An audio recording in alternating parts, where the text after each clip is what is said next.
Hello everyone, I believe we are live. I know it's always weird when I go live with this because we do this live, but hello everyone and welcome to another episode of GodSaw's Turnbuckle, the wrestling video podcast I run over here on youtube.com/UC Campbell.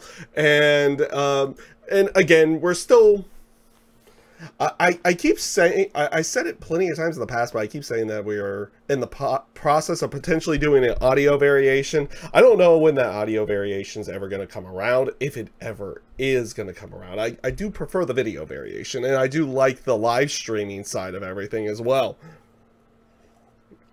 To go along with that, I just enjoy this format of doing things. So we'll determine whether or not we go with a live variation of the podcast, or not live, but an audio variation of the podcast in the future. That's something for next year. We'll say that it won't happen this year. So it's obviously today is a little bit later in the day, but it is November 11th, 2018, and we are going to be talking the week that has been wrestling over this last week and everything, like we traditionally do. I'll say traditionally. It's not an every week thing, but it is something that I've been getting better at doing on a weekly basis. We'll leave it at that. We'll definitely leave it on that side of everything. And there has been some interesting... There's been some interesting news this week. We'll leave it at that. And by interesting news, just weird things to talk about, everything to go along with it. The biggest piece of news, let's be 100% honest with this one. The biggest piece of we'll be 100% honest with this one. Biggest piece of news coming out of this week was a little thing going around it about. And that was the factors, well, not the factors of the WWE Crown Jewel show, which I did not watch, but I've heard plenty of reviews for, which were quite hilarious, and we saw the results of it as well, coming around from it as well. That was, we'll say the least, to be a very interesting show with the way things came out about it, with the whole Shane McMahon stuff. We'll talk about that. Brock Lesnar getting the Universal title back, which we'll kind of touch and dabble in on that one. And there's been rumor mill, and then there's been rumors shot down, everything to go along with that. Some rumors may be true on that one, which we'll talk about a little bit on that side of everything. The show itself, I can't personally rate it. I really can't. I decided basically a long time before the show that I wasn't going to watch it. I wasn't going to review it. Everything to go along with that. We talked about that stuff in the past, and now we're past it. So we, as we always say around here before, you got to continue moving forward. You can't just continually look back and look back and look back on everything. You just can't do that. It's not a good way of going about things on that side of everything. So that's what we're going to pretty much do, is move forward with it. Though we do have some interesting snippets to talk about this week. A little bit of what... semi coincides with what happened over there, but not really in the end. But let's get into the news, and we'll talk about the one of the biggest pieces of news that they had throughout this week is that Raw itself, as many people know, Monday Night Raw every week, or yeah, basically every week, has always had what is a soft end time, where they've been allowed to do a lot of overrun and everything like that, and for a big portion of time, for a long portion of time, that's been the case ever since, well, the Attitude Era, when they were competing with WCW on that one.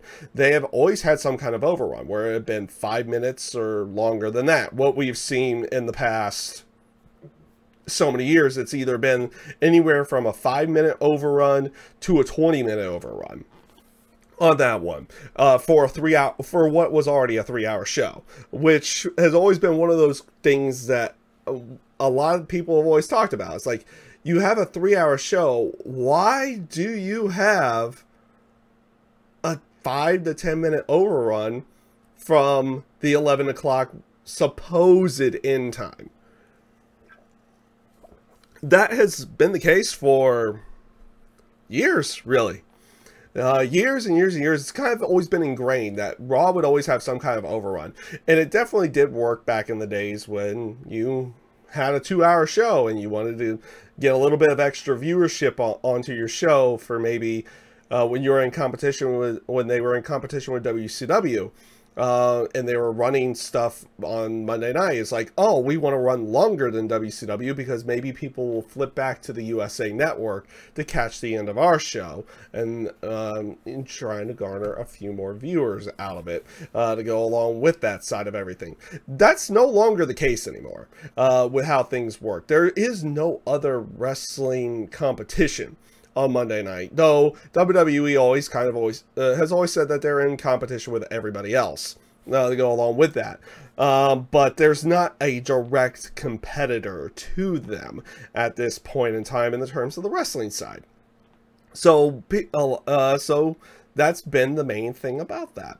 So apparently it was announced that this week that a news report came out that Raw could be having a hard end time at 11 o'clock now, instead of their soft end time at 11 o'clock, with more than likely some kind of overrun to finish the show, to finish off the show. So we may be seeing a different way of how WWE formats their programming here in the near future, if not starting as early as Monday night of this upcoming Raw this week to go along with it. So it could be a completely new way, or a way that we haven't really seen Monday Night Raw go off the air in a long period of time. SmackDown's has always been like this. They've had pretty much a hard end time, 10 o'clock. That's why main events kind of start at a specific time, because they want to get enough time into the main event to go along with it, because they have a strict end time. And now Raw is going to have that strict end time as well, which is going to probably bring that factors of we're probably no longer going to see the main event starting to come out there at 10:53. Straight up, we probably won't be seeing that anymore. Maybe we start seeing it show up at 10:30 now. Maybe we start seeing it at 10:35 or 10:40, somewhere in there, where they're going to give a lot of time to the main event, where you would expect them to kind of give 20 minutes in some way, shape, or form. And yes, there's probably going to be a commercial break in there to go along with it on that side of everything. I think it's a start. It's definitely a start with how Monday Night Raw is nowadays. It's one of those bits that Monday Night Raw always feels like a drag to get through, no matter what kind of Raw it is, whether it's a good Raw or a bad Raw or just it's there type of Monday Night Raw, where now they have a hard end time. It won't change it that much, and it doesn't seem like maybe getting rid of 10 minutes is a big thing. But now it's one of those feelings when you're watching the show. It's like, you know when a show starts and you know when it ends, with the exception of televised, actual televised sports, not scripted live. Like Saturday Night Live has, it's a live show, but it has an end time to it to go along with it. And they really hold to that end time. They don't really go over on that particular one. And with WWE, as much as it is conveyed as a sport to a degree, it is sports and entertainment. It is something that is scripted. They have scripted segments. They have, people go through their matches, everything to go along with that. It's worked to go along with that side of everything. So even though it's live, it's a live scripted event. And most of those times, usually you get some kind of end time that's like, this is the time it ends, and it's done to go along with it on that side of everything. I think this is a good start to something that could be a little bit better now if they could only get rid of the other hour of Raw on that side of everything. But that's not going to happen for the next 5 years. We'll be completely straight with that. Well, actually, still 6 years, because the contract for USA with Monday Night Raw doesn't end until 2024, sometime in that range. So we still got another 6 years of probably a 3-hour show, unless USA is like, we want it to be 2 now. Okay. Which, don't get me wrong. If USA came out tomorrow and said, yeah, it's going to go to a 2-hour show now, like, okay, I think we'll be a lot happier with that to go along with it on that side of everything. Though with the amount of talent that WWE keeps bringing in now, you would figure by now a 3-hour Monday Night Raw should be really good, but it's hit and miss. It's hit and miss. And a lot of times recently it's been missing. 100% fairness to it. And it's not to an aspect of it is like it's just a god-awful show or anything to go along with that. In most cases, it's not even to a point of it being really bad. I think in this sense, it's even saying something a little bit worse about it. It is a show that can become stagnant and boring, and that's something worse to really say from time to time, is that they become stagnant and boring. And again, it plays off this whole aspect that WWE has so much talent in their talent pool, even on the main roster. It's not just people they have down in NXT that they can bring up to the main roster, but they have so much talent that's on the main roster itself. How do they continually give us the same match over and over and over and over and over again for their feuds, where they're not really meaning all that much? And we'll talk about that a little bit more on Raw, because we got 2 more cases of it this week, though one of them actually had at least somewhat of a different finish to go along with it. But again, there's still very little in the terms of storyline furthering with these particular matches, and it really shows.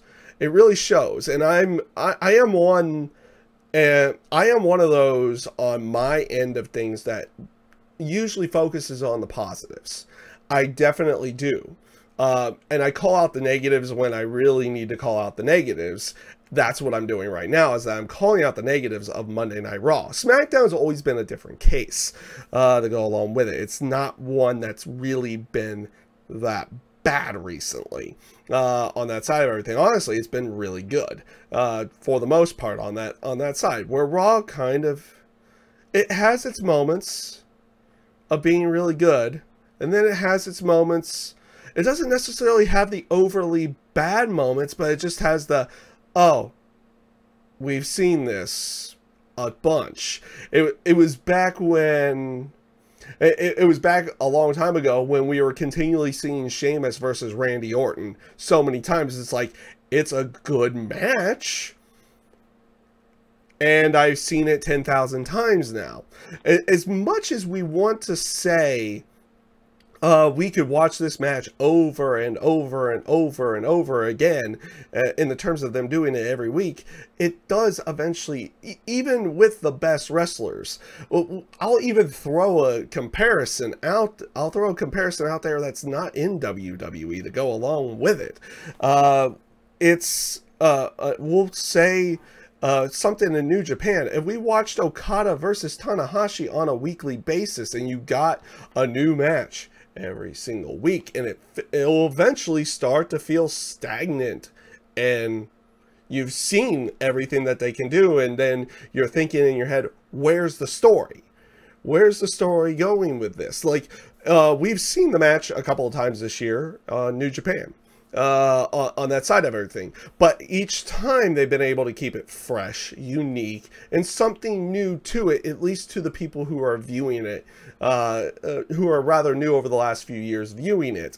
It's something new, and it's not something you get every week, and it's not every major show to go along with it. Where you see on WWE side, they may have a match or two on Raw, and even to a certain degree on SmackDown. It happens every now and again. Let's not say SmackDown's perfect on this side of everything. But you even see it over there. And then they'll have a match on the pay-per-view, and then they have another setup to the next pay-per-view. That's literally the next month, and then the next month, and then it ends, and they go on to the next thing. It's one of those bits that's where Raw has gotten, is that we end up seeing a lot of the same stuff on a weekly basis, to the point that it's kind of boring too. We'll be honest with it. Kind of boring. It has its moments, and Monday night did have its moments again, which I'll get into on that side of everything. But and it's like it has its moments of being really good, and then it's just it's like it has so much of the same, or it has so much of stuff that's like, you can skip this, or you can just go buy this, or anything to go along with it. And that turned out to be a much longer rant on Monday Night Raw than I was expecting to do at this point in time, on that side of everything. But yeah, the factor that they don't have like a longer overrun that makes the show go even longer now, I think is a good thing, and it's something good for the future. It's like, hey, they're going to be pressed for time. Now they've got to think of stuff to be good to fill that time. And that's hopefully what it ends out being. I don't know. I mean, in the end, you're taking a 3-hour show and you're cutting out 5 to 15 extra minutes of it, which, like I said, doesn't seem like a lot, but it actually is. And I think it may make the show come off a little bit better down the line. On that side of everything. So speaking of things not within the WWE, within the WWE realm, they did have a few interesting things. There was a few interesting things that went out there. One being not only are there's a lot of rumors going about, and this is going to talk about WWE, but also talking a little bit about New Japan to go along with it. There's been a lot of talk, at least in the terms of the independent side of everything, not just New Japan, but WWE was going after a few more people than what we originally thought from the New Japan or independent side. There's been a lot of talk, and I'm still not 100% convinced that they would be coming to the WWE, though there is always that chance when their contracts are up that they will be. The main talks have always been about Kenny Omega, Cody, the Young Bucks, and even to that extent as well, Hangman Page, people who have been basically ex-named the Bullet Club in New Japan to go along with it.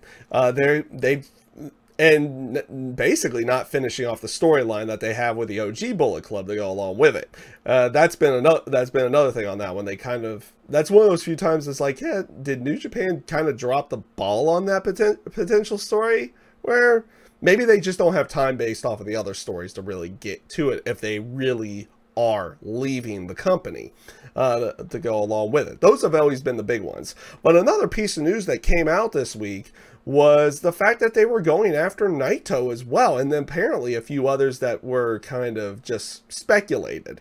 They didn't really give names to it, but they said it was there were big time stars there. One you'd be really surprised with. One and Dave Meltzer basically said it was like, and we'll go with a Meltzer thing on this one. Said it was like, it's one that you would be really surprised, and another one that he said he did not think would do very well, but a person who would not mind moving to the United States to go along with it. So those are always interesting things to talk about. I'm not going to speculate on who they're going to be, though there's a lot of speculation on that one. But the one that I'm going to focus on is Naito on this one. There was a funny little story that basically said that the main story of it was that he turned them down really quick to go along with it. on that side where he feels like he wants to focus on New Japan, where he feels this is the biggest stage, and a lot of people feel like this is the biggest stage now, and he wants to focus on New Japan side, and he doesn't want to focus on doing a WWE run or anything to go along with that. I don't blame him. The one story that I don't think was completely true is that he met up with WWE. Like, he probably did talk with officials, and they probably did meet up with him, but it was probably a more cordial business discussion than it was anything else. So this would be a completely Naito character thing to do, is that he basically took them, or didn't take them, but met them at his favorite cafe, heard their offer, excused himself to the bathroom, and never showed back up. I don't think that would be the real case on it, but I could totally see the whole aspect of him turning them down without really a second thought on it, where everyone else does give a thought on potentially going to the going over there, because, well, let's still be fair with it, WWE is still where the most money is. Let's be fair. Let's be fair. If they're eventually going to want to get paid what they feel like they should be earning, WWE is probably the only place that they could really make that to go along with it. Which also led to another thing, that they did announce the Tag League coming up in New Japan, and the Young Bucks are not going to be part of it. And they threw a couple of interesting ones out there. It's like, one aspect was that they kind of said over a Twitter post is the main thing in the end was like, well, we didn't necessarily get the invite, but they also kind of threw a whole aspect as maybe this schedule's not good for us in general on that side of everything. So that's always an interesting snippet. They did announce who's going to be in there, and it's kind of convenient that the Young Bucks are not part of the Tag League on that side of everything, considering a lot of places consider them to be one of the best tag teams in the world, which is what the Tag League in New Japan is. It does lead to more speculation of whether or not they're leaving, or they're not going to be doing New Japan anymore, or anything to go along with it. I don't know what their contracts with New Japan actually are, if they actually have full contracts with them to go along with it. That'll be an interesting aspect of everything as well. But that is coming up throughout this next week, which is going to be the final stage. The Tag League is the final stage, is going into New Japan to go along with it. So all in all, it has been a very interesting week in wrestling to go along with it. We also had some other news going about there, and apparently, and this one got shot down actually pretty quickly. There were reports going out this week that Braun Strowman had a bunch of backstage heat for showing up late to shows, leaving early from shows, everything to go along with that. And it's like, that's why he did not win the Universal title at Crown Jewel or anything to go along with it, which got immediately shot down. It's like, no, that's not the case. The other rumor mill, which could be the actual case why he probably didn't win at Crown Jewel, unless if they're truthfully saving it for a story bit for a different time frame, is that he may be working through some injured knees to go along with it, which would really suck on that side of everything. If he is going through some injuries with his knees, there are a lot of rumors going around that he may be working around a couple of blown out knees, which would be really, really bad on for a guy that size.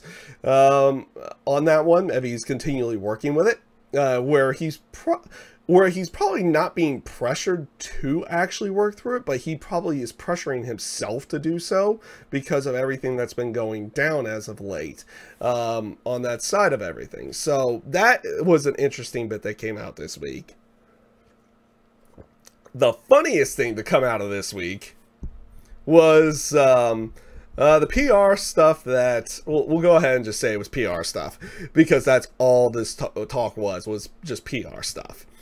Stephanie McMahon saying that She sees no reason why in the next 20 to 30 years that WWE can be as big, if not bigger, than Disney.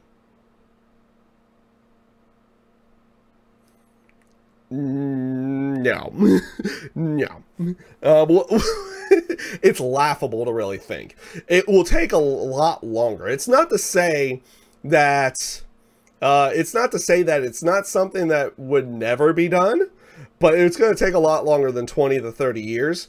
And, you know, applauds to Stephanie for saying this one. I'll say applauds to that one because, you know, as she says in there, you have to have goals. Why not make them lofty? Why not make them as big as possible and go out there and try to perform and try to get it? Okay, that would be great. But when you're talking about a company that, or not just on terms of WWE, but in the terms of Disney, with what they have at this point in time, WWE has nothing close to it at all. Because how many movies from the Marvel Cinematic Universe does Marvel release every year? Which, by the way, Marvel's owned by Disney. And how much money do those usually make? Anywhere from, it seems like they're almost guaranteed to make $300 million. Guaranteed almost, if not more, to go along with it. They have the Star Wars universe. They have all the Marvel stuff that's not run by Fox or Sony. To go along with that. Oh wait, they're going to be getting the stuff from Fox, which is X-Men back, because they're buying 20th Century Fox. You see where I'm getting on this one. You see where I'm getting on this one, where I feel like I'm glad that they want to have lofty goals like that. And anybody should have to have lofty goals. I have lofty goals for this channel at some point in time, though I do this mainly for fun. I would love it to be gigantic and tons of subscribers and everything to go along with that. But I have to be a bit realistic on my side of everything to go along with it. These kind of goals, like, I'm great. It's great to see goals like that out of anybody. And like I said, like, even to a certain degree, I have lofty goals for the channel, which I'll talk about a little bit more, because we're going to be seeing something a little bit different. Well, not completely different, but a little bit different of what we wanted to are going to be doing throughout this week. And it's not just going to be the traditional stuff that you're going to get through game simulations and everything like that, though we're going to be doing that this week as well. We'll talk about that later, though. We will talk about the stuff that you'll see on the channel later in the show. But it's one of those bits where I think it's like reality comes crashing down a little bit. But it makes you laugh a bit, and people were definitely laughing at what she said on those ones. To a certain degree, rightfully so. But, you know, people could be eating those words at some point, because you never know. Maybe wrestling could get massively huge again, or something to go along with it, and all of a sudden they're something that large. Or maybe they finally find a movie franchise that runs the WWE studios for a long period of time, or something to go along with that. Who knows on that one. So people could potentially eat those words down the line. But it's definitely interesting to see that she came out there with something like that. And I thought it was kind of fun. And it definitely at least shows that they have some kind of lofty goals, more than just being where they're at right now, where their stock price, though, has dipped from a very high, even higher point than where it was at earlier this year, down to a little bit lesser, where it's about, I think it's $70 a share. I forget where it ended up on Friday. It might be less than 70 now, and which is going to force me to check, by the way. Which is going to force me to check it right now. Yeah, it did dip down under $70 a share, where at one point and this is how the stock market can go. It can fluctuate very quickly, by the way. At one point, about a month and a half ago, it was at $90 a share, almost $100 to a certain degree, but it's dipped down due to a bunch of different things. Probably one of those things being the crown jewel thing. But if you really look at it, just under $70, or at $69.57 a share, that is still higher than it's ever been, and more than double the where it was at the beginning of the year on that side. So they've definitely upped their game to go along with it, to say the least, on that side. But I love the aspect of the lofty goals there. I thought it was great and interesting to listen to, and even to a certain degree a decent chuckle to go along with that. So now that we've spent more time on the news side of everything than I was kind of expecting, this week for WWE side, we're definitely going to be going over Raw, SmackDown, and NXT. I guess a little bit before we get into Monday Night Raw, Lucha Underground just ended their 4th season with Ultima Lucha Quattro on that one. I have not really kept fully up on Lucha Underground this year. I did read a little bit of what was going on this week. It was some interesting stuff, and they did set up for a season 5, though there is a lot of talk that maybe that season 5 will not happen on that one. But I've watched a little bit of season 4 and a good chunk of the past seasons, though I think they finally took those 2 seasons off of Netflix, which is very unfortunate. That is how I ended up watching the first 2 seasons of it, was through the Netflix one at that time, because I never had the El Rey network to go along with it. But yeah, it's definitely an interesting aspect behind it, and it's definitely an interesting thing to see where they would be potentially going with that down the line on that side. Like I said, they set up a season 5. Hopefully they get a season 5. I've enjoyed what I've watched of Lucha Underground, mainly just due to its over-the-top nature. It's not really a wrestling promotion. It is a wrestling TV show on that one, and it's beyond over the top. It is worth a watch on that side, just based off of the characters that they've gotten off of it. I mean, you've gotten and Aerostar's shown up, and some of these guys from Lucha Underground have shown up on things like Impact Wrestling and other areas in the terms of the US side, but obviously they do work a good chunk in other promotions such as AAA and CMLL, and the Crash promotion down in Mexico to go along with it. They have been showing up in Impact Wrestling as of late as well. So it would be an interesting thing to see where they decide to go with it if they do get a 5th season. So let's go ahead and go over Monday Night Raw for November the 5th, 2018. And if you saw my Raw rant earlier when they went into when I talked about them going from a soft ending time of 11 o'clock where they can usually have a 5 to 15 minute overrun, where it's no longer going to be happening, you probably know where I'm going with this one. And by that, I mean, it really was another Raw that kind of dragged on. No, it had its moments. It definitely had its moments. I enjoyed the stuff with Strowman and Corbin. I thought that stuff was pretty good. Corbin did start the show with basically talking with the Survivor Series team. He has like everybody out there, and he has security at ringside because of what he had done at the pay-per-view, everything to go along with that. He goes ahead and names himself the captain of the Raw Men's Survivor Series team, and basically says it's like, I won't be wrestling in it because of my managerial duties, which SmackDown kind of just forgoes all of that to go along with it.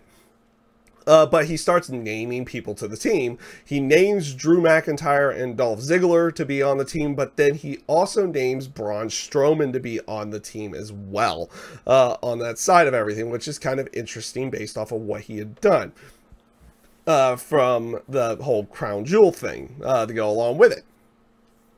And then he also names Alexa Bliss to be the captain of the Raw Women's team, which just plays off of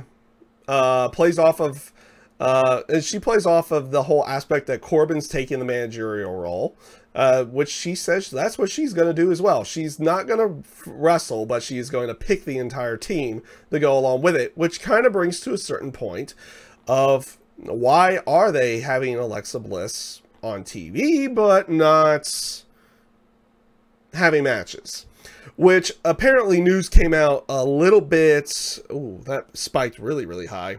I'll change that real quick. So apparently earlier today, it came out that Alexa Bliss has been out. There has been reports of her being injured and being injured going into the Evolution pay-per-view, but apparently the injuries have been happening more often beforehand.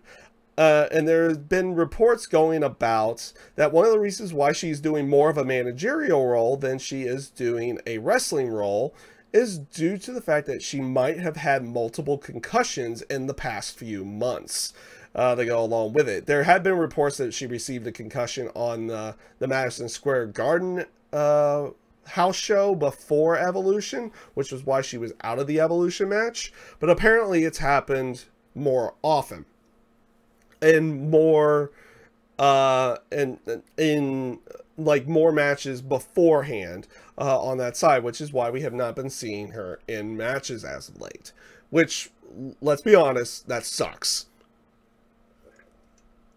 Because in the terms of a character, Alexa Bliss is probably one of the best things they have on Monday Night Raw for the Raw Women's division. In the terms of her character work, her mic work, and everything to go along with it. I've always been suspect of her ring work, though I will admit she's had some pretty good matches over this last year in the terms of telling the story in the ring. So I feel like it's been getting better. But that is, so that definitely sucks on her side. Go along with that is she has had multiple concussions and is going to be out for a while on that side of everything, but it's also an aspect that people are thinking that she might be doing a she might be retiring, which ended out not being the case in any way, shape, or form. She was not, she came out on Twitter and even says, like, no, that's not the case. I will not be retiring anytime soon or anything to go along with that.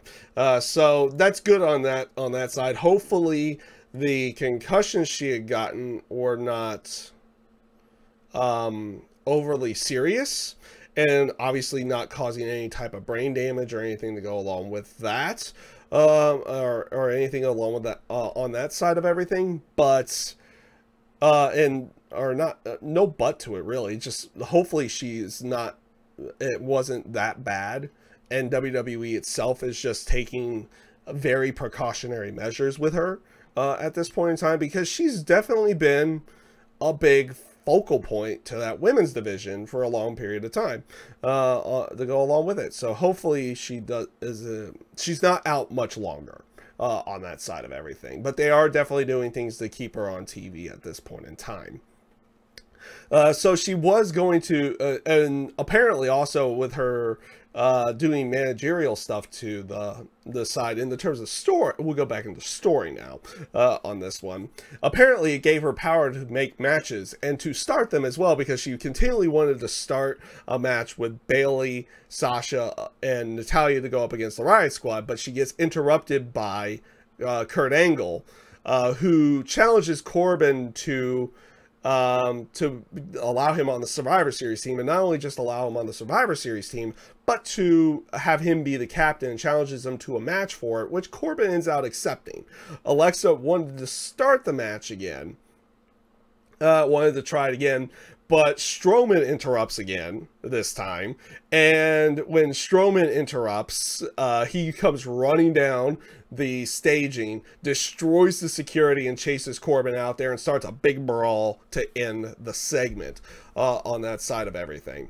I thought this was actually kind of fun, and the stuff that we saw with Baron Corbin and Braun Strowman throughout the entire show, I thought was great stuff.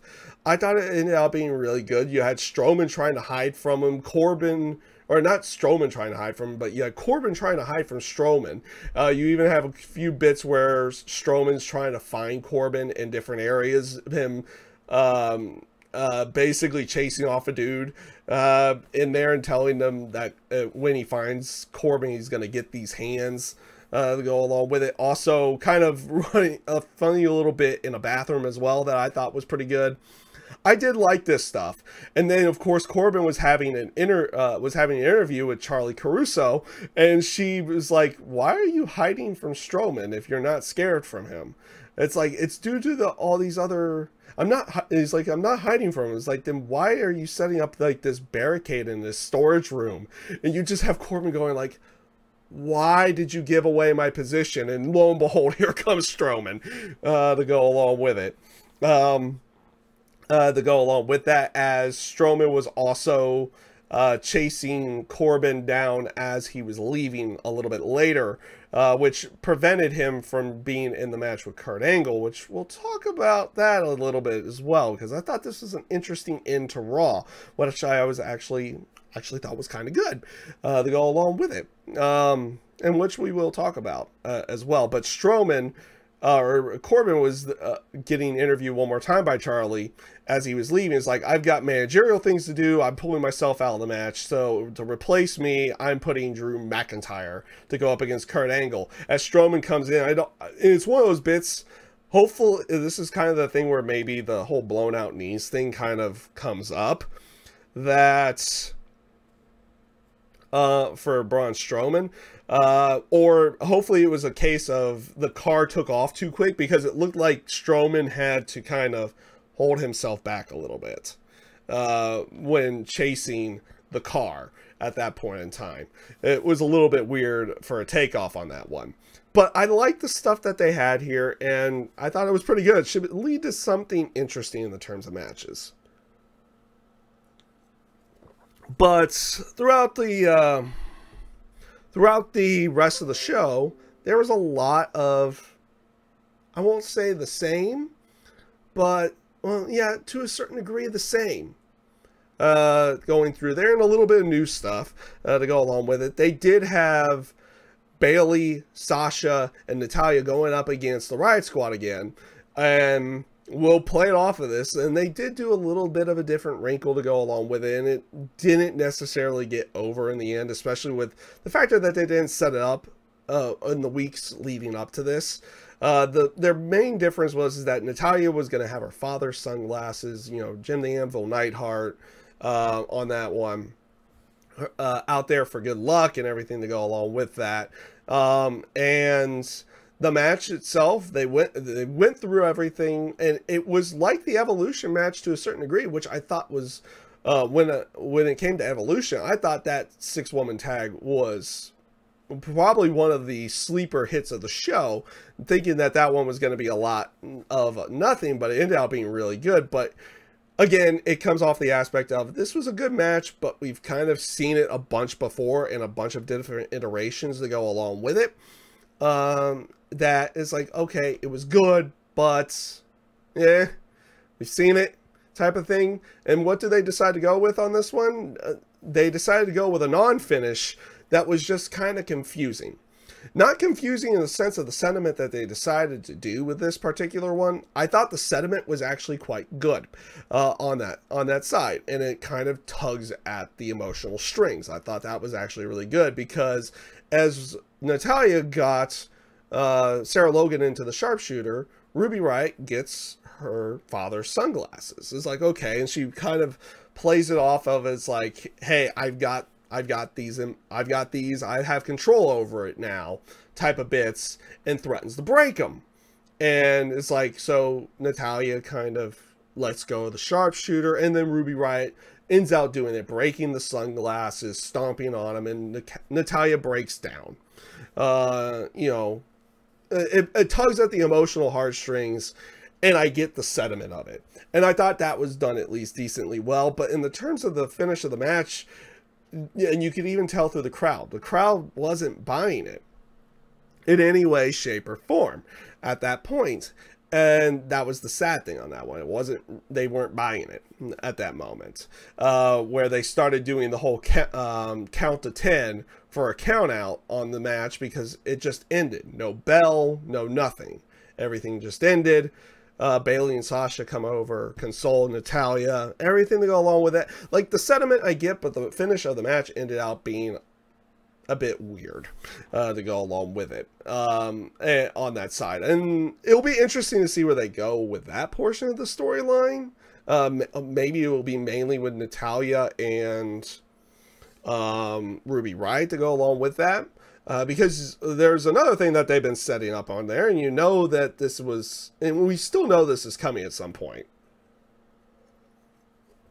We definitely know that this is coming at some point. It's just going to be a matter of not if, but when it comes. And that's going to be those women's tag team titles, which, okay, I will be cool with that. They have enough talent to be able to pull this off now, especially with the factor that the rumor mill for the women's tag team titles is that it's not just going to be, there's one set of titles for Raw and there's one set of titles for SmackDown. Apparently they're going to go between both shows. That's the rumor of how it's supposed to go, but it's definitely feeling like we're going to get that coming with a women's tag division. We saw it a little bit later with the whole Ember Moon Nia Jax thing. Ember Moon and Nia Jax had another match this week. Nia ended out winning this match rather quickly again, and rather decisively again. The match itself was pretty decent. Ember got a little bit more offense in this week, but this is where you it got weird to a certain degree, not based off the factor that you probably didn't see it coming, because you probably did see this coming down the line, but it was how it came off in the end. Tamina comes down after the match. She stares down with Nia, making it seem like she's gonna fight Nia, which we know in wrestling, if you have a stare down like that, unless if there's like a massive personal issue that's been building up over the last number of weeks, months, or however long, that stare down is not going to lead to you fighting. It's going to lead to you teaming up. So Tamina lays out Ember Moon after staring down with Nia. Nia gives this weird, like, what are you doing type of thing to go along with it. And it was a little bit weird. And then all of a sudden she's like, why are you doing this to my friend? Though she could probably have done something about it. To go along with it, and then that's when the turn happens, like turn her over, and then she lays out Ember Moon with a bunch of elbow drops while Tamina has her in a Boston Crab, and they team up. So Nia's heel again, which has been playing off the whole aspect of Nia went babyface going into WrestleMania. Nia turned heel to go up against Ronda Rousey, immediately turning babyface again, and now turns heel again.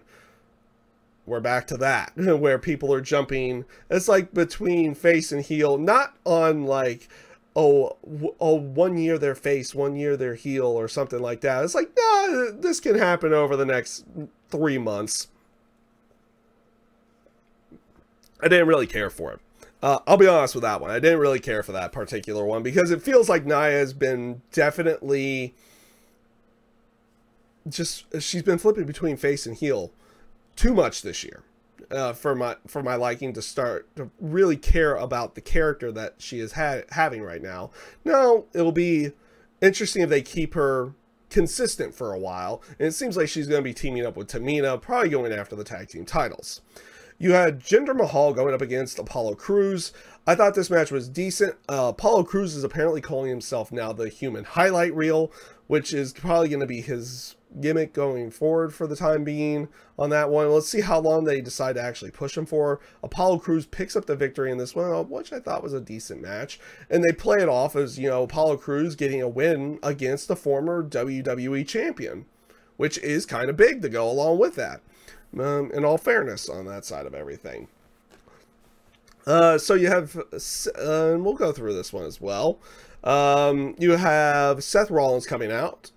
He basically he calls out Corbin for helping Lesnar win the title. It looked like he was trying to also vacate the tag team titles because him and Dean Ambrose are not going to be teaming up to go along with it. So apparently, you know, he's going to vacate it for both of them on that one. It's not a full team decision or anything to go along with that. A little weird.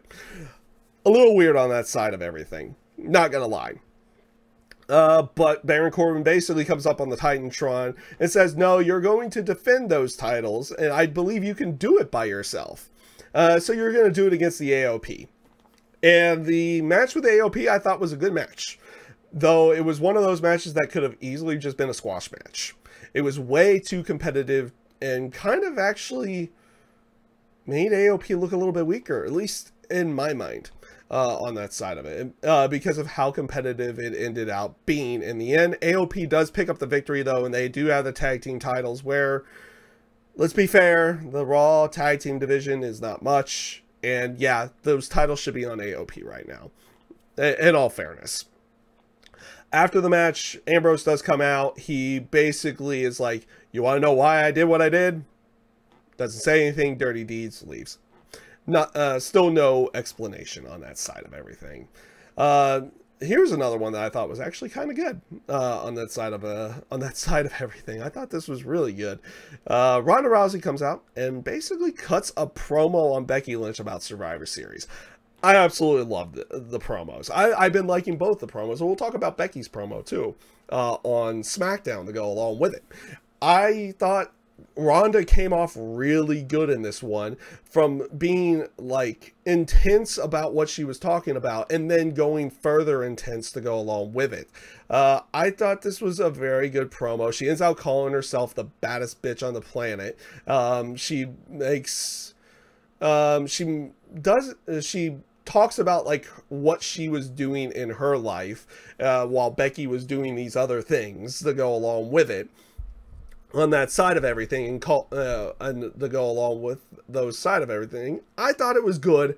I probably didn't do it justice because I didn't say exactly how it fully went, but it was a very good promo. Ronda Rousey did a very good job on this particular one, and Becky Lynch's promo was also really good as well down the line. And speaking of things that we've seen plenty of times, and we got to see it again, Finn Balor going up against Bobby Lashley. Again, good match. More of the same. But this time they have Lashley win. Instead of it ending by DQ or anything to go along with that, Lashley finally wins this week. But this is the third match in 3 weeks on Raw. And they had another match on Mixed Match Challenge to go along with that when Bayley and Finn teamed up against Mickey and Bobby Lashley in that particular one. But the storylines for Mixed Match Challenge are completely different from the main roster ones, so I actually kind of enjoy those ones a little bit more to go along with that. I enjoy Mixed Match Challenge. It's actually it's an easy half an hour of wrestling to watch each week. I thought it was great. Before the main event, though, Drew McIntyre comes down, has a big stare down with Lashley, which makes you probably lead to believe that maybe McIntyre should be face at some point in time, like a very hard-hitting, hard-nosed type of baby face to go along with it. Lashley eventually leaves. He picks up Finn Balor, making it seem like he's, you know, gonna be buddy-buddy with Finn Balor and everything to go along with that. Finn's like, sweet, and Drew just eventually holds onto his arm, stares him down, throws him off the ropes, and lays him out with a Claymore kick. Drew, like, this is the whole aspect of, I guess, where they're going with everything right now. This is great booking. Like I said, Raw has its moments, and this is one of them. Drew McIntyre's booking has been really good, and they did a really good job here as well with the main event to go along with that, and also him, you know, just showing his ruthlessness of just laying out Finn Balor to go along with it. I thought that was absolutely fantastic with what they decided to do here. And the match with him and Kurt Angle, as much as it not being like a spectacular match in the terms of the in-ring side of everything, the terms of the story was absolutely fantastic storytelling. Absolutely fantastic storytelling, where it was competitive at the beginning, but eventually it gets to the point that you realize Drew's just in complete control, and there's nothing Kurt Angle can do. And they play it off as Kurt being the veteran, being broken down, everything to go along with that, and Drew just being able to do whatever he wants, even to the point of he gives Kurt Angle his leg to try to shoot him, and he tries and fails and fails. Eventually he gets the ankle lock in, but Drew gets angry at this, eventually kicks him off, hits an angle slam, and puts the ankle lock on himself, and forcing Kurt Angle to tap out. It was a story bit to make Kurt Angle seem embarrassed. To embarrass Kurt Angle in that sense. Not in the terms of them not wanting Kurt Angle to be that good or anything to go along with it on that side of everything. It seems like it's going to be maybe a redemption story for Kurt Angle. And I thought it came off great. I just thought it came off absolutely fantastic here, because they can play off of this as well, that Kurt just can't win matches. He can't win matches. He can't win matches or anything to go along with that. And then maybe somewhere down the line, if they're building to a WrestleMania match, like he starts winning matches and winning matches. It gets to the big match. Maybe he falls short again or something like that. Or he gets to the big match and finally wins again to go along with it. So you have that story going on. But also you make Drew McIntyre just seem ruthless, relentless, and just this massive star to go along with it, and just like almost like this monster style character with how he was stalking Kurt Angle, how confident he was in the match, and everything to go along with that. And this is just like, it was fantastic. I like this stuff. I like stuff like that, and I thought this came off really good. Like I said, Raw had its moments. Going into SmackDown. Going into SmackDown for November the 6th, 2018, I thought, I enjoyed the show. I did enjoy SmackDown. I thought this was really, really good. It starts off the show with Paige. She brings out Shane McMahon, who ends up getting thoroughly booed, and they continually do this whole thing with Best in the World. I like how they play it off. Shane McMahon is trying to play humble on that side of everything, but he also shows little tendencies of being self-centered and conceited to go along with it. He gets on the microphone and says, I don't think I'm best in the world. I just, it's like I did this for the blue brand and everything like that. Instinct took over, but Paige gets a bit where it's like, oh, I want, it's like you want a picture with the trophy and everything. You want another picture with the trophy and everything. She tries to get into it, but Shane gets her out of the picture to go along with it. So you have little subtle touches of heel that go along with it, and I thought it was absolutely great. But then you have Shane also trying to play humble to go along with that as well. And then Shane does end out announcing Daniel Bryan to be the team captain of SmackDown, which he comes out, cuts a quick promo on that. Miz interrupts. He's not happy. He wants to be the team captain based off everything that he had done with the World Cup, everything on that side. And then Shane ends out agreeing that, yeah, Miz should be captain, and so should Daniel Bryan. They're going to be co-captains. Which this played off a great little thing going through SmackDown as well, which was this whole factor of Daniel Bryan and Miz working together. And I love the little bits of them, like they're working together and agreeing on things, and then they get completely weirded out by it. And they even make mention to it. It's like they get backstage. Miz wants to make Shane the first pick, but Shane doesn't want to do it. But then Daniel Bryan says, like, well, you have the most to lose out of this. I actually kind of agree with the Miz on this one. And then Shane, of course, accepts, which, by the way, plays off the whole aspect of Shane being kind of a little bit self-centered to a certain degree, because this is the third straight year he's been on the Survivor Series team.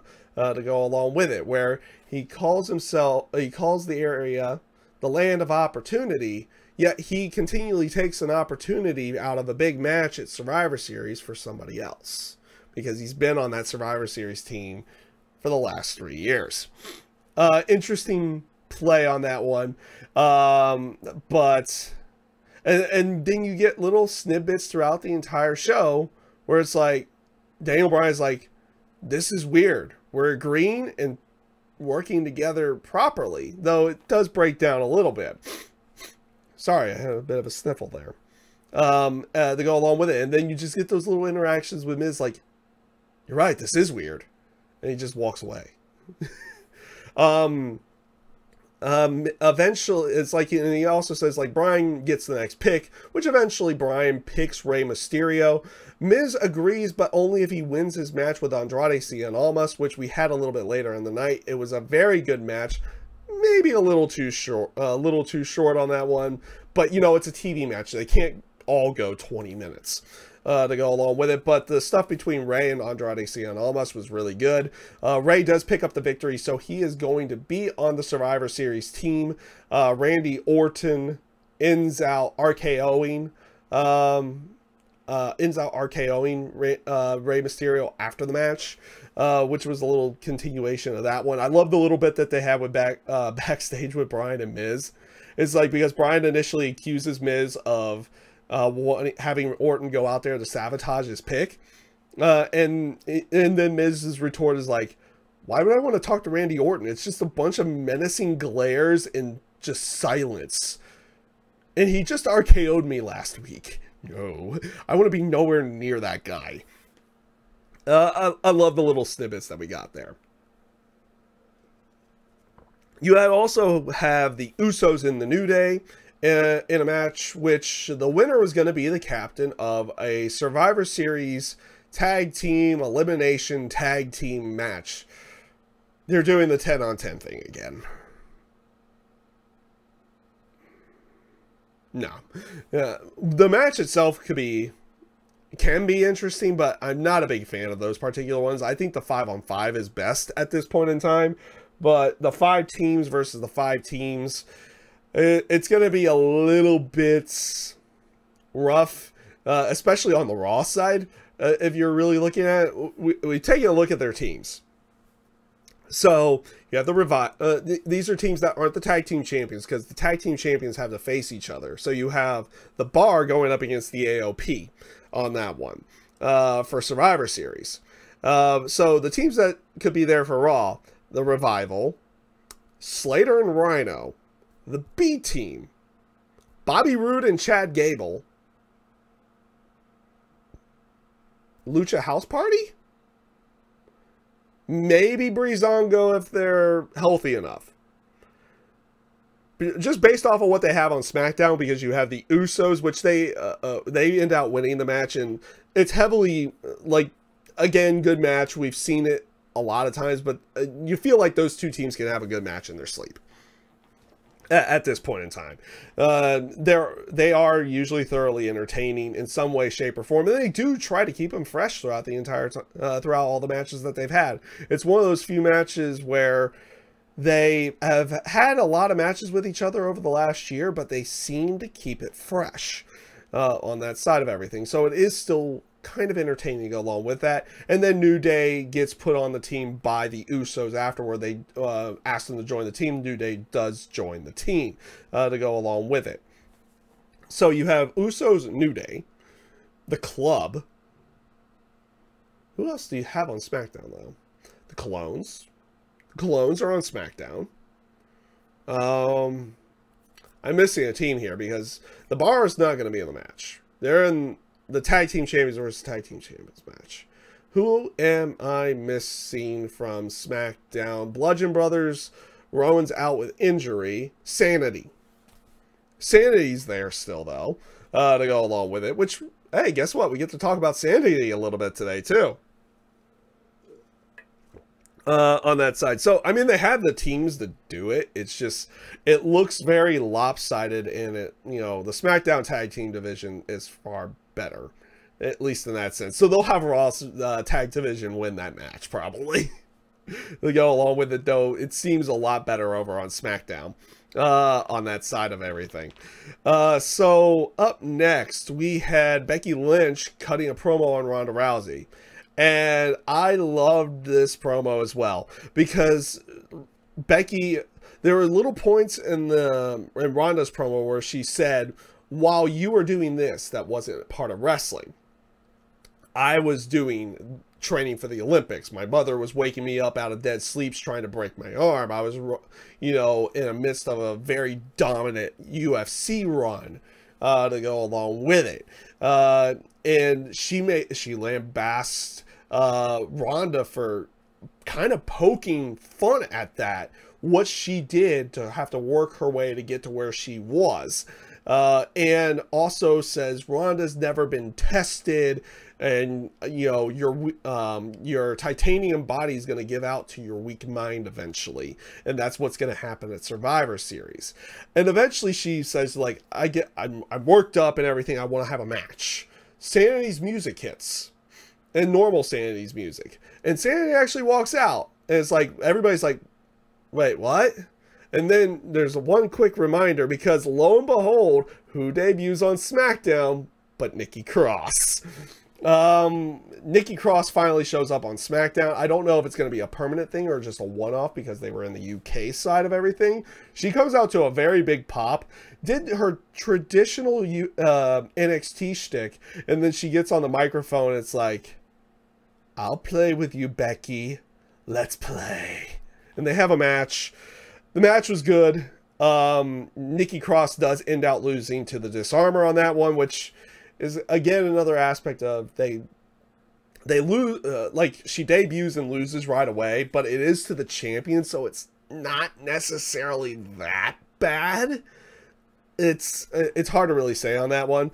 I did definitely like that. Nikki definitely stuck to the character, even though tapping out to the Disarmer was still left with a giant smile on her face, because she loves pain and everything to go along with that. So I thought that was pretty good. You had Shinsuke Nakamura cut a promo on Seth Rollins, and says that he is going to make Seth Rollins forget all of his problems. And he is still sticking with the United States of Knock America. I like that. I like that little snippet in there. But he's going to make Seth Rollins forget all of his problems with Dean Ambrose with a knee to face. Well played. I like that. I definitely like that one. You also had Brock Lesnar. Or not Brock Lesnar. You had AJ Styles cutting a promo on Brock Lesnar, basically saying how it was going to be different this year, even stealing the shtick from Paul Heyman, saying that that's not a prediction, that's a spoiler, saying that he is going to beat Brock Lesnar this year in this particular one. So I thought that was pretty good. On that side, you had Paige coming out to announce the Women's Survivor Series tag team for the 5-on-5 for the women's side, which we're going to get on Raw as well, where Alexa Bliss is announcing the team as well. She does announce for Carmella, Naomi, Sonya Deville, Asuka, and eventually she announces Charlotte after everybody gets their entrances. But Charlotte doesn't come out, and then gets cut off by Mandy Rose. And she comes out and cuts a promo basically tearing down everybody, and even saying, it's like, why is Sonya Deville on the team? I mean, she even making the point of, like, I eliminated her from the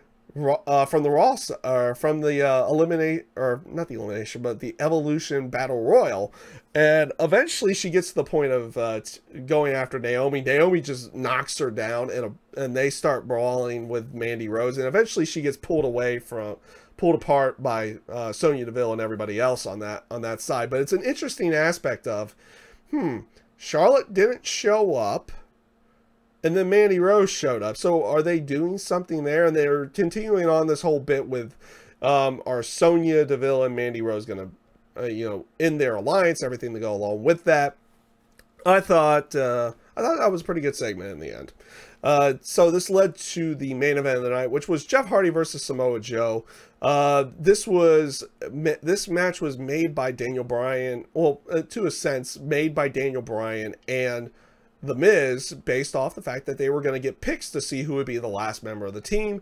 Daniel Bryan picked Jeff Hardy. Miz picked Samoa Joe. And again, this was a good match. I thought this one was a good side of everything. You had Bryan and Miz starting to bicker a little bit on commentary on that side. I thought the match itself was good, with Samoa Joe eventually picking up the victory when Jeff Hardy failed a Swanton Bomb attempt, and Joe locked in the Coquina Clutch, and Jeff Hardy ends out tapping out. After the match, Joe taunts Daniel Bryan, which causes Daniel Bryan to attack Samoa Joe in the ring. This causes Miz to come in to pull him off of Samoa Joe, where Miz is trying to play peacekeeper with everything, and Bryan starts attacking Miz. Shane comes down and he wants to stop Daniel Bryan as well, and he gets thrown as Daniel Bryan just walks off fuming to go along with it. I thought this was pretty good.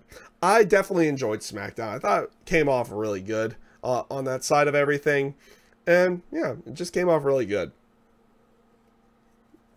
Which is always crazy to say because I feel it's weird that SmackDown is the show that people like more, but even in attendance gets less than Monday Night Raw, which is always interesting to go along with it.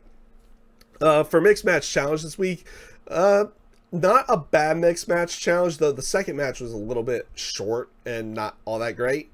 But you had Bobby Lashley and Mickie James going up against Bayley and Finn Balor.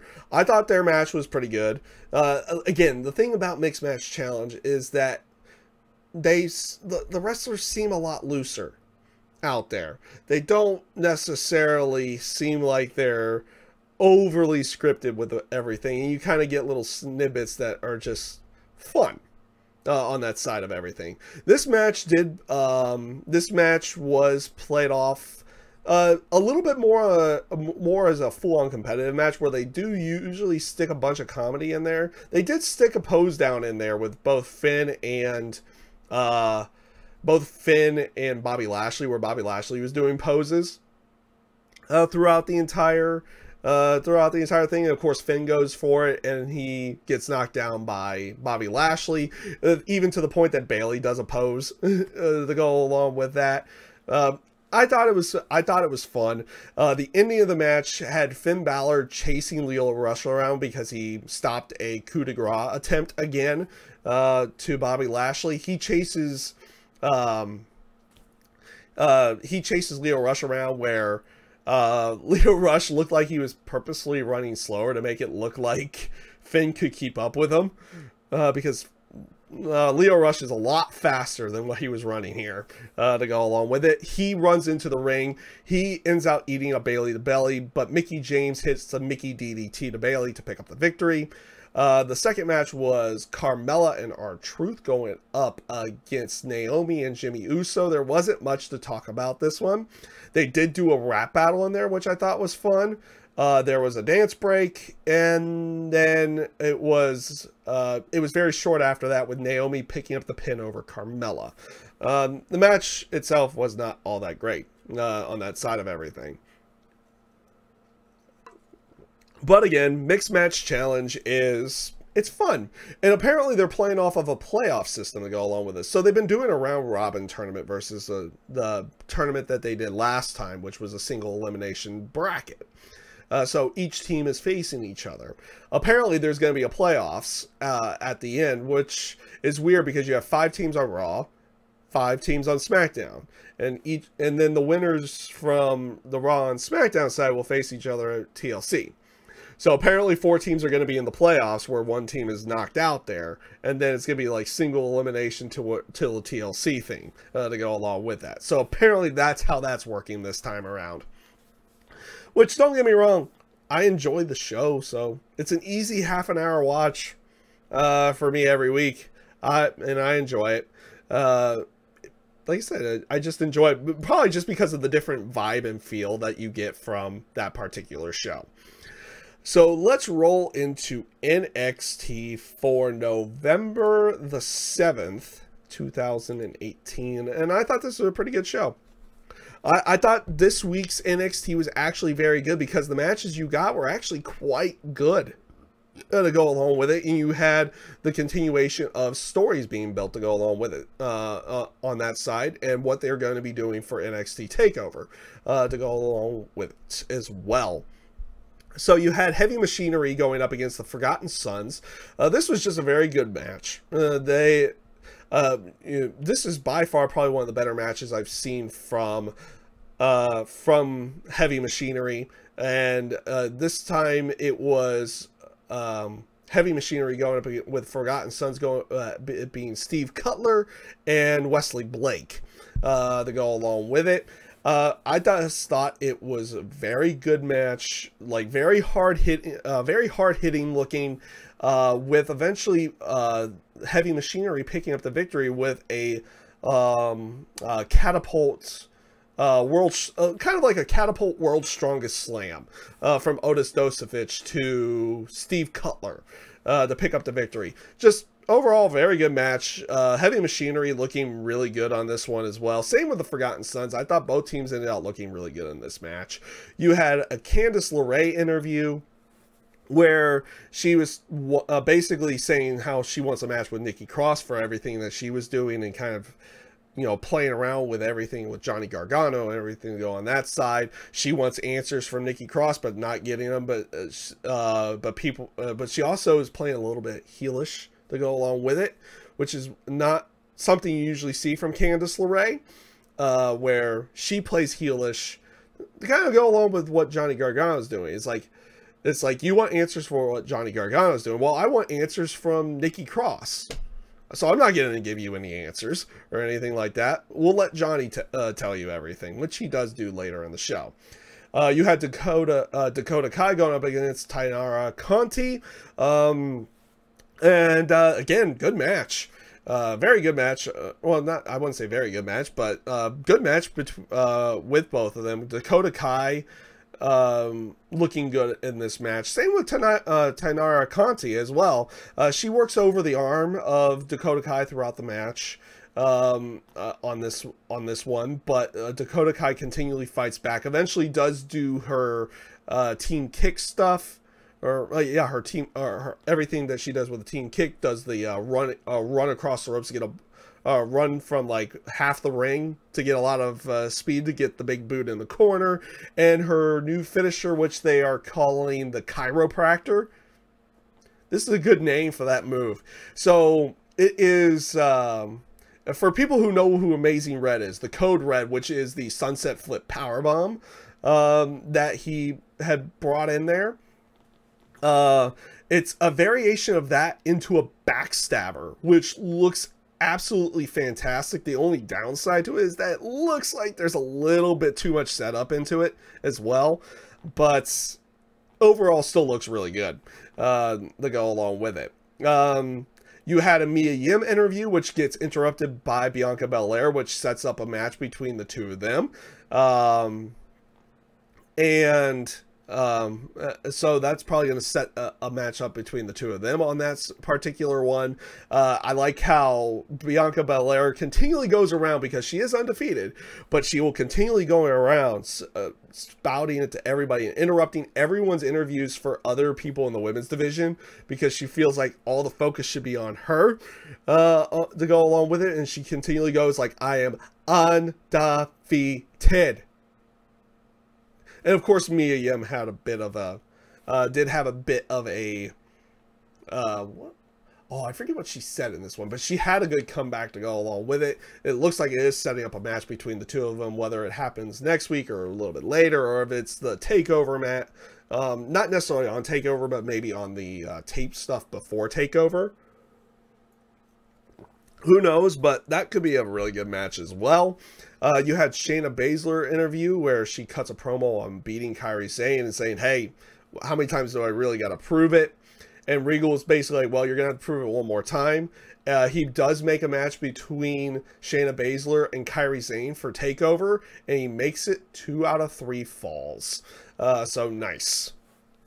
Nice one on that one. And that one I'm not gonna lie on. You had Keith Lee and Matt Riddle backstage, basically talking up everything. It's like, you know, Matt Riddle just showing up. They run into Cassius Ohno, and you know, as we've been saying over the last few weeks, Cassius Ohno has been this whole aspect of talking, saying he wants a shot at the shiny new toys.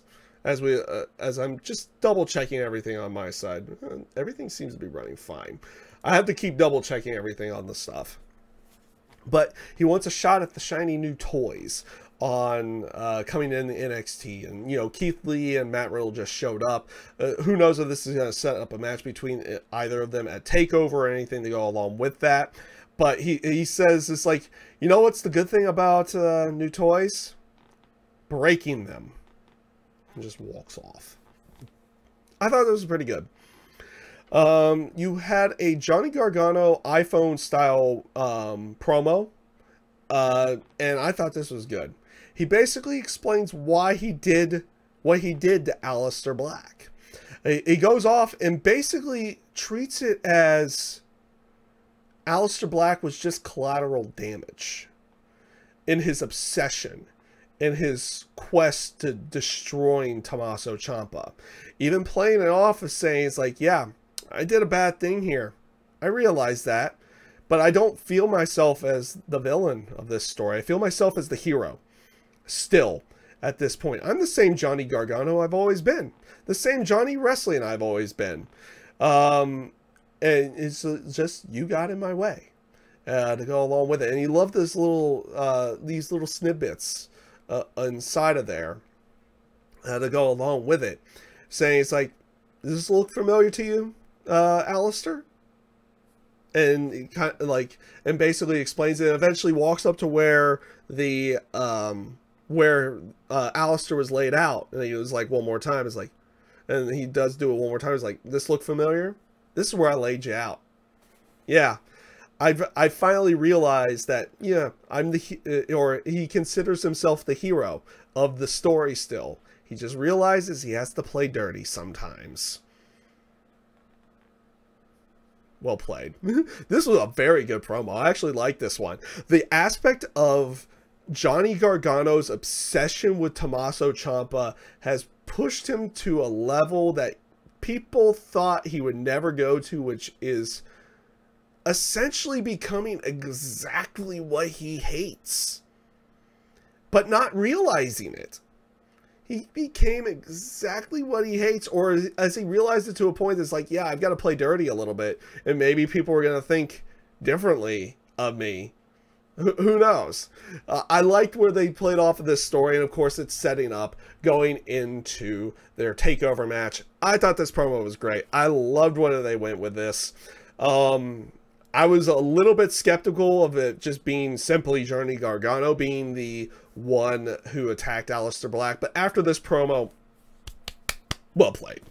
That's a well played one. I like the whole aspect of heel Johnny Gargano at this point, where he still views himself as the hero, but he's really become a villain, and he justifies all of his actions to go along with it.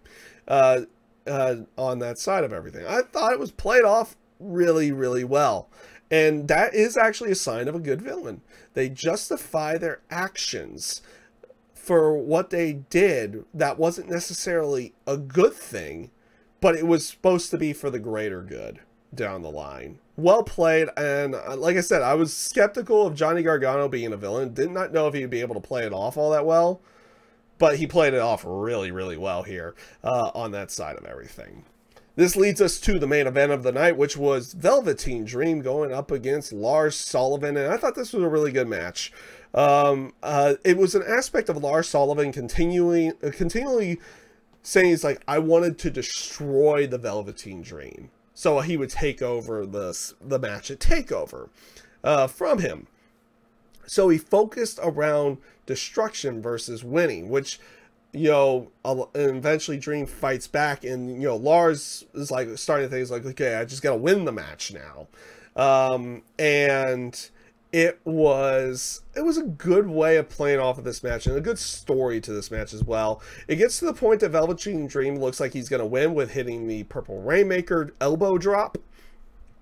But Tommaso Ciampa comes down, which makes Velveteen Dream go after Ciampa a bit. He runs into the ring, causes enough distraction where Lars hits his finisher, picks up the victory, and then after the match, Ciampa starts beating down Velveteen Dream, and he goes for his finisher on the title belt. But Velveteen Dream ends out countering, hitting a twisting DDT on the belt. Looks like he was going to go for the elbow drop off the top to Ciampa, but the refs convince him to come down. It looks like he's going to leave, runs back, goes up the ropes, does the elbow anyway. They go off the air, and he poses with the belt, they go off the air with him posing with the belt, which is a good indication that he's probably not winning that title at NXT Takeover, in LA. More than likely. That's usually a good indication that you're not winning the title when you pose with the title before winning it. But we'll see what they decide to do with that one. Overall, I thought it was a very good NXT. So that is basically everything this week in the terms of shows that I've been able to watch and able to review for you guys. On that one, we did have a decently long rant on Monday Night Raw before we talked about Monday Night Raw and what happened on there to go along with that at the beginning of the show. We had some interesting stuff for news as well. So I said something earlier that I was going to be doing some things, and we'd be going over what would be going on the channel throughout this week.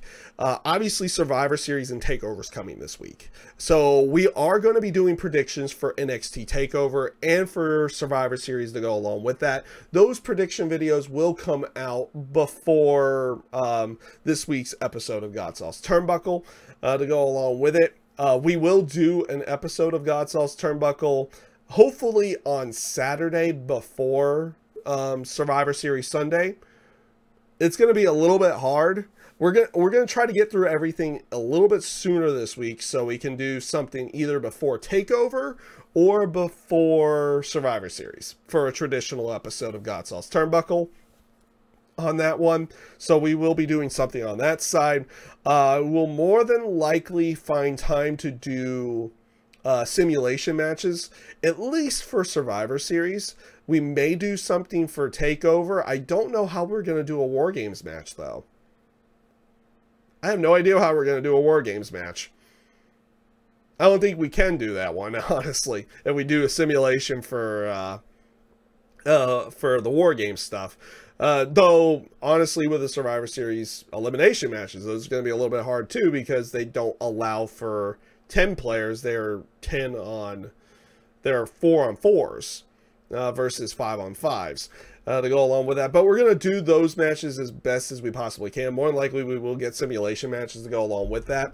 Also, this week, will be trying to get out another type of review series as well, which honestly I should have been doing a long time ago, but we're gonna go ahead and start doing now, where we do classic pay-per-views.